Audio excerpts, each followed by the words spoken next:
नमस्कार। आज मार्गशीर्ष कृष्ण एकादशी शके 1937 सादर करत आहोत ठाणे वार्ता। ठळक घडामोडी। सुनावणीस उशिरा आल्यामुळे महापौरांना ठाणे न्यायालयात 3000चा दंड। सोनसाखळी चोर पकडण्यास जागरूक नागरिकांमुळे यश। आणि संस्कृती कला महोत्सवात तात्पुरते मत्स्यालय आणि तरंगत्या व्यासपीठावर विविध कलांची मेजवानी ठाणेकरांना मिळणार। या आणि इतर घडामोडी विस्तृतपणे पण काही क्षणातच। ठाणे वार्ता पहा श्रीस्थानक वाहिनीवर। आता सकाळी 9:15 पासून रात्री 9:15 पर्यंत ठाणे वार्ता, ठाण्यातील पहिलं दृकश्राव्य माध्यम। श्रीस्थानक वाहिनी ठाण्याची स्वतःची वाहिनी। ठाण्यातील घडामोडी, कार्यक्रम, वादविवाद, अगदी गाणी, नाटक याचा आनंद घर बसल्या पहा श्रीस्थानक वाहिनी।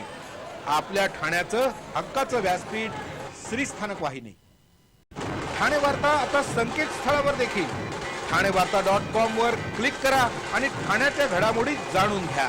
ठाण्यातील पहिलं ऑनलाईन माध्यम ठाणेवार्ता.com। नमस्कार मंडळी, दर रविवारी पाहायला विसरू नका। नमस्कार मंडळी, आपल्या प्रश्नांचं थेट उत्तर। ठाणे वार्ता पहा श्रीस्थानक वाहिनीवर। आता सकाळी 9:15 पासून रात्री 9:15 पर्यंत ठाणे वार्ता, ठाण्यातील पहिलं दृकश्राव्य माध्यम। ठाण्याचे महापौर संजय मोरे यांच्या उशिरा येण्यावरून न्यायालय संतप्त झालं आणि यावरून न्यायमूर्ती हेमंत पटवर्धन यांनी महापौरांना 3000चा दंडही ठोठावला। नारायण राणे यांच्याबरोबर त्यांचे समर्थक रवींद्र फाटक हे काँग्रेसमध्ये गेल्यानंतर त्यांनी काही शिवसेना शाखांवर कब्जा मिळवला होता। किसननगर भागातील शिवसेनेची शाखा ताब्यात घेण्याच्या वादामध्ये उद्भवलेल्या वादात काँग्रेस आणि शिवसैनिकांमध्ये त्यावेळी चांगलाच राडा झाला होता। वागळे पोलिसांनी दोन्ही गटातील हल्लेखोरांविरुद्ध हाणामारी, शिवीगाळ, खुनाचा प्रयत्न असे गुन्हे दाखल केले होते। त्यावेळी शिक्षण मंडळ सदस्य असलेले आणि सध्याचे महापौर संजय मोरे यांच्यावरही गुन्हा दाखल झाला होता। या प्रकरणी काल न्यायालयात सुनावणी होती। या सुनावणीची सूचना सर्व आरोपींना देण्यात आली होती। सुनावणी दरम्यान न्यायालयात पुकारा झाल्यानंतर महापौर संजय मोरे यांच्याशिवाय सर्व आरोपी हजर होते। महापौर उपस्थित न राहिल्यामुळे त्यांच्याविरुद्ध न्यायालयानं अटक वॉरंट काढण्याचे आदेश दिले। ही प्रक्रिया सुरू असतानाच महापौर अत्यंत धावपळीत हजर झाले। न्यायमूर्ती हेमंत पटवर्धन यांनी महापौरांना उशिरा आल्याबद्दल चांगलेच खडे बोल सुनावले आणि 3000चा दंडही ठोठावला। महापालिकेतील काही महत्त्वाच्या कामामुळे आपल्याला उशीर झाल्याचं निवेदन त्यांनी न्यायालयाला दिलं। जिल्हा सरकारी वकील इब्राहिम कादरी यांनी यावेळी सरकारी पक्षातर्फे बाजू मांडली। पाणी विभागाची वसुली प्रभावीपणे व्हावी यासाठी पाणीपुरवठा विभागानं अतिशय कठोर पावलं उचलावीत, तसंच अनधिकृत नळजोडणी खंडित करावी अशा कडक सूचना अतिरिक्त आयुक्त अशोक रणखांब यांनी पाणीपुरवठा विभागाच्या अधिकाऱ्यांना दिल्या आहेत। पाणीपुरवठा विभागाचे अभियंता आणि मीटर रीडर्स यांची एक बैठक आयोजित करण्यात आली होती। त्यावेळी त्यांनी या सूचना दिल्या। पाणीपुरवठा विभागाची वसुली चांगल्या प्रकारे व्हावी यासाठी सर्व प्रभागामध्ये वसुलीसाठी विशेष शिबिराचं आयोजन करून नागरिकांमध्ये जनजागृती करावी आणि पाणी वसुली जास्तीत जास्त प्रमाणात होईल याची दक्षता घ्यावी। तसंच प्रभाग समितीनिहाय अनधिकृत नळजोडण्या खंडित करून संबंधितांवर गुन्हे दाखल करण्याचे आदेशही अतिरिक्त आयुक्त अशोक रणखांब यांनी या बैठकीत दिले।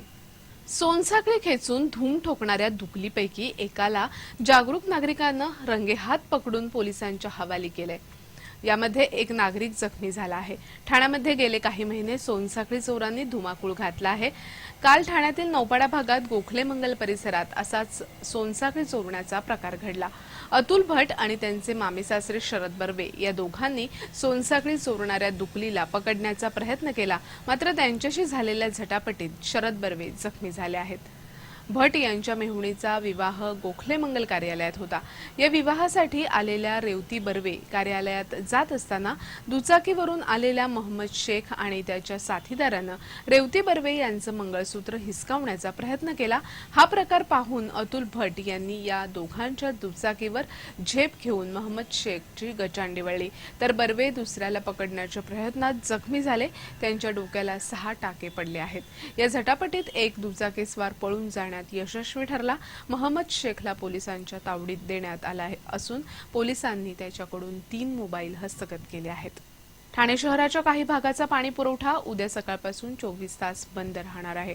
15 जुलैपर्यंत पाणीसाठ्याचं नियोजन करण्यासाठी जलसंपदा विभागानं 30% पाणी कपात केली असून यामुळे हा पाणी पुरवठा बंद ठेवला जाणार आहे.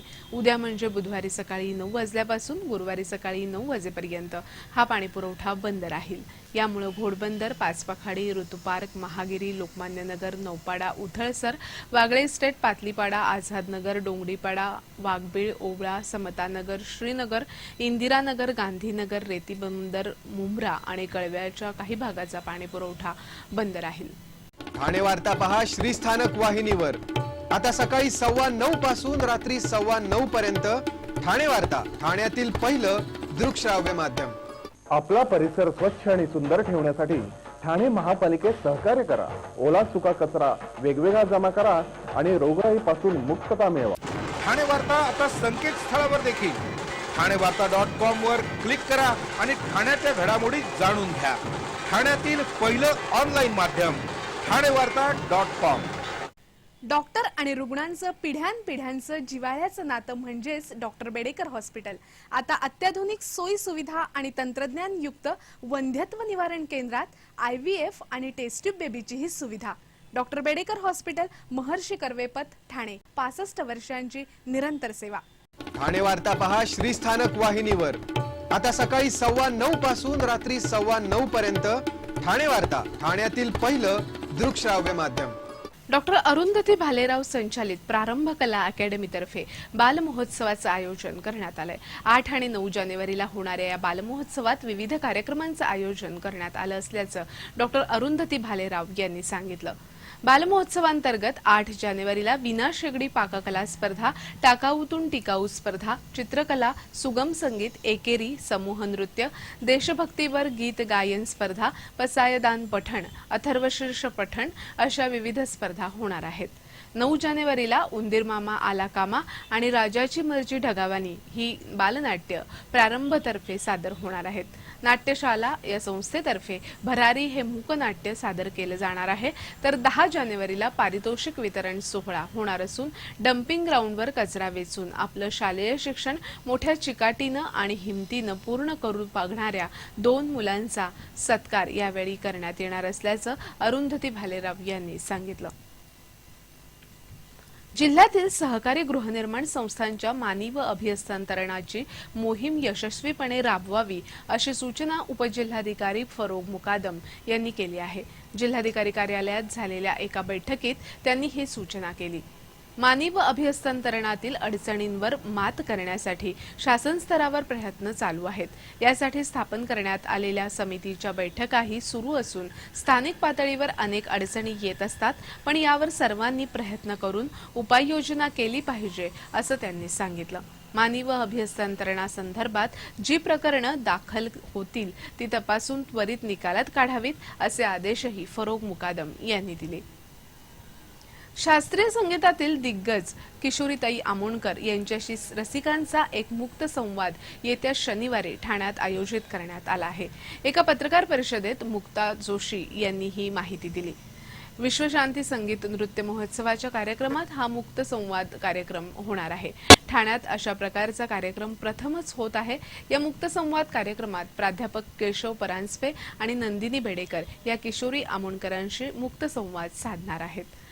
ठाणेकरांनाही या मुक्त संवादात सहभागी होता येणार असून त्यांच्या मनातील प्रश्नांनाही किशोरी आमोणकर उत्तरं देणार आहेत. यासाठी ठाणेकरांनी आपले प्रश्न लेखी स्वरूपात पाठवावे असं आवाहन मुक्ता जोशी यांनी यावेळी केलं. संगीताकडे पाहण्याचा त्यांचा दृष्टिकोन, गुरुचं असणारं महत्त्व, शास्त्रीय संगीत हे भावसंगीत आहे हा त्यांचा दृष्टिकोन, मैफिलीतील राग, नाट्य अशा विविध विषयांवर संवाद साधला जाणार असून ही केवळ मैफिल नसून प्रतिभावंत कलावंताचा रसिक आणि संगीत अभ्यासकांशी होत असलेला हृदय संवाद आहे. मुक्त संवाद या कार्यक्रमात कोणताही गायनाचा कार्यक्रम होणार नसून केवळ रसिकांशी थेट संवाद साधण्याचा हा प्रयत्न असल्याचं मुक्ता जोशी यांनी सांगितलं. या कार्यक्रमात अनाहत नाद, शांतिरूपक नृत्य, शिवोत्परह तांडव, स्वरानुभूती नृत्य यावेळी सादर केलं जाणार आहे. पंडित सुरेश बापट आणि कल्याणी साळुंखे यांचं गायन होणार असून मुक्ता जोशी आणि त्यांच्या विद्यार्थिनी यावेळी कथ्थक नृत्य सादर करणार आहेत. विश्वशांती संगीत महोत्सवाचं हे दुसरं वर्ष आहे. ठाण्यात होणारा सांस्कृतिक कला महोत्सव यंदा बालकांसाठी सादर केला जाणार असून या महोत्सवांतर्गत 3 दिवस एक कृत्रिम मत्स्यालय उभारलं जाणार आहे. या मत्स्यालयात जगभरातील विविध प्रजातींचे मासे 3 दिवस पाहण्याची संधी ठाणेकरांना मिळणार आहे.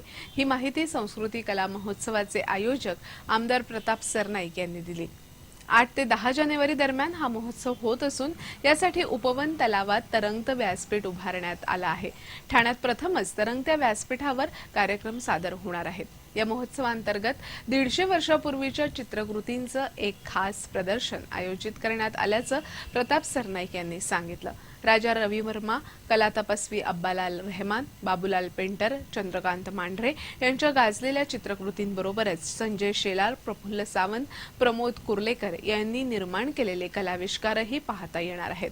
या महोत्सवात 8 जानेवारीला प्रख्यात संगीत दिग्दर्शक सलीम सुलेमान, 9 जानेवारीला शालमली खोलगडे तर 10 जानेवारीला एस बँड फेम बन्नी दयाल हे सेलिब्रिटी आपली कला सादर करणार आहेत. महोत्सवाच्या पहिल्या दिवशी तालतरंग संकल्पना सादर करण्यात येणार असून यामध्ये तरंगत्या व्यासपीठावर तबला, पखवाज, ढोलकी, हलगी, संबळ, दिमडी अशा विविध वाद्यांची कला नामवंत कलाकार सादर करणार आहेत. दुसऱ्या दिवशी नादसंकल्पनेवर आधारित बासरी, सतार, संतूर, व्हायोलिन, पेटी अशा विविध वाद्यांची मेजवानी रसिकांना मिळणार आहे. तिसऱ्या दिवशी स्वरतरंग संकल्पनेवर आधारित शास्त्रीय संगीत, भक्ती संगीत, सुगम संगीत, भावगीतं, गझल तसंच राजस्थानी लोकसंगीताचा आनंद लुटता येणार आहे. युवा वर्गाची आवड लक्षात घेऊन बीट ट्रीट व्यासपीठ तयार करण्यात आलं असून यावर नामांकित कलाकार आणि विविध युवा बँड रॉक म्युझिक पासून क्लासिकल फ्युजन सारखे कलाविष्कार सादर करणार आहेत. कलाप्रेमींबरोबरच खगोलप्रेमींसाठीही विशेष कार्यक्रम आयोजित करण्यात आला असून आकाशगंगेची ओळख व्हावी यासाठी नेहरू तारांगण मार्फत उपवन तलाव परिसरात फिरत्या खगोल दर्शनाची सुविधा उपलब्ध करून दिली जाणार असल्याचं आमदार प्रताप सरनाईक यांनी सांगितलं.